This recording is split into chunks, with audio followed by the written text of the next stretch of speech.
Hello, welcome to another Zatu review. Today we're looking at Metro X. Metro X is a game about efficiently using numbers and cards to fill in your stations at the same time as other players and do it in a more effective way than other players. You're all finished when you've filled in your train windows, which are these things. The round ones here are stations, and each of the coloured lines that also has a letter and a unique pattern on for colourblind people is a line. So you'll see that most spaces have one or two going through them, but some spaces have lots going through them. Down by the lines, you'll see a number in yellow, which is the number for the first person to complete all the stations along that line, and then everyone else who hasn't got that on the same go will cross off that number and they will just get the second number. At the end of the game, you will score for your stations completed and transfers, which we'll talk about in a minute, minus your empty stations. So any stations you haven't filled in, you will look at this table and you will take that amount of points off your score. So a maximum of -10, which I have achieved at least once. So how do you work out what you're writing on here? Well, that is done through this deck of cards. And basically, one player will turn a card over and then everyone will do what that card says. Some of the cards have specials like this one, and this handy crib sheet tells you what they all do. Free lets you put a mark anywhere on the board, and you don't have to mark a train window. Normally you have to mark a train window, but with free you don't. So in this case I might think it's pretty early on to get this. But for reasons of transfers and just getting this one out of the way, I'm going to put this here. So put it circle because it's free, and then we will draw the next card.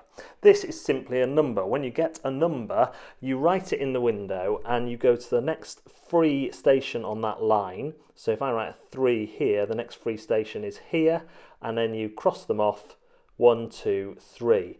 If I had got to another station, so let's say that I've got another 3, write this here, but this time there's 1 there already. I come to the next free station, I can only write 1 in and I can't go beyond this one. You can only go to the next station unless, he says, you draw a skip card. So a skip card allows you to skip over stations that are in your way. So let's say I did a 2 here because that's the number, then I can go 1, and rather than stopping like I'd normally have to, I can put a second one in. So the cards go between 2 and 5, and then the other card to worry about is the transfer card. Now this can get a little bit complicated. Let's show you a couple of examples. When you get a transfer, you put an X in one of the windows and you go to the next free station on that line. So I've done it on purple. I go down purple and we see that this purple line has a red coming out of it, a purple line and a blue line. So that's 3 lines coming into or out of it. So I double that and write the number in there. So that is worth 6 points for me at the end of the game. If I had come to this one has 5 lines coming through it and out of it, so I count 10. You only count each colour once, basically. And that can be a bit confusing because on this one, for example, you count every line instead of doubling. But this one, the third line ends there, so it only goes in or out once. So you count the actual different coloured lines. So 1, 2, 3 times 2 is 6. The other card in the game is the highest single number card, and that is a 6. And when you draw the 6, let's say we've gone through all these, where is that 6? You reshuffle.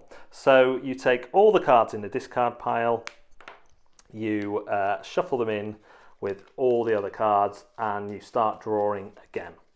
What this means is you might not come across some cards that you've been waiting for, so you need to really plan and use the cards to your best of your ability. Then you go again till every window's filled in, and then you tally up your scores. On the back of this is another map, Tube Town, and you have 6 of these and 6 pens included, so you can play 6-player out of the box, and the Metro City map is available to print from the Game Right website, so you can play more players on the Metro City map. That's how to play Metro X, not Metro City. This is Metro City, the game is Metro X, of course. So let's talk Metro X. Metro X is one of the funnest roll and writes I've played for a while. It reminds me a little bit of a less harsh, well, at least initially when you read the rules, On Tour.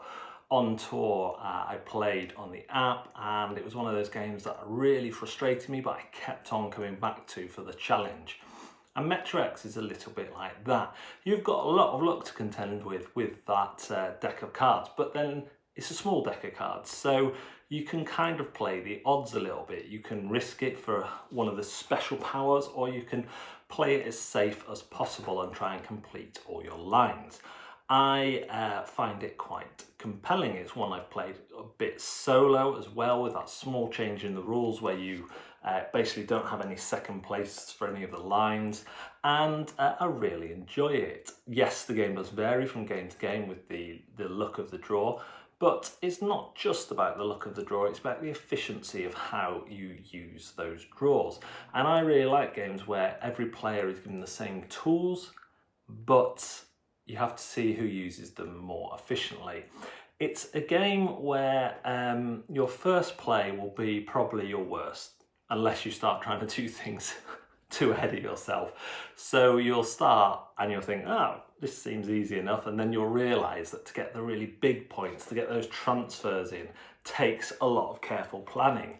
And to get these, you can't rely on skips too much or free stations. So you have to really kind of make the most of each number card as it comes up and choose where to sacrifice.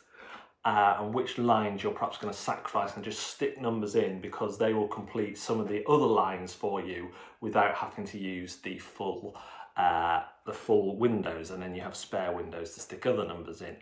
It's a very clever game. I like the fact that they're double-sided dry whiteboards. I like that dry whiteboards have been provided, and there are 6 of them. And I like that Gamewright are providing printouts of the map for you to download if you want to play with more players. It's one that works easily over Skype in these times of lockdown. So I heartily recommend Metro X. If you're looking for a new roll and write, flip and write game, then this is one that I think just does that little bit extra and elevates it above other games in the genre. I would much prefer this to Ganshon Clever, for example, because I think the way it plays out is more pleasing to me. I like the route and the decisions that are there. A lot of people like Ganshon Clever better, and that's still a great game, and I still always play it. But for me, the kind of slight theming of the trains and the route planning aspects just work the way I work, so I really like that, similarly to the way I like Railroad Inc, and for me this is up there on a par with Railroad Inc. So thanks for watching our Zatu review of Metro X. Please like this video, subscribe to our channel, and go hit up the rest of our social media links. Thanks. Bye now.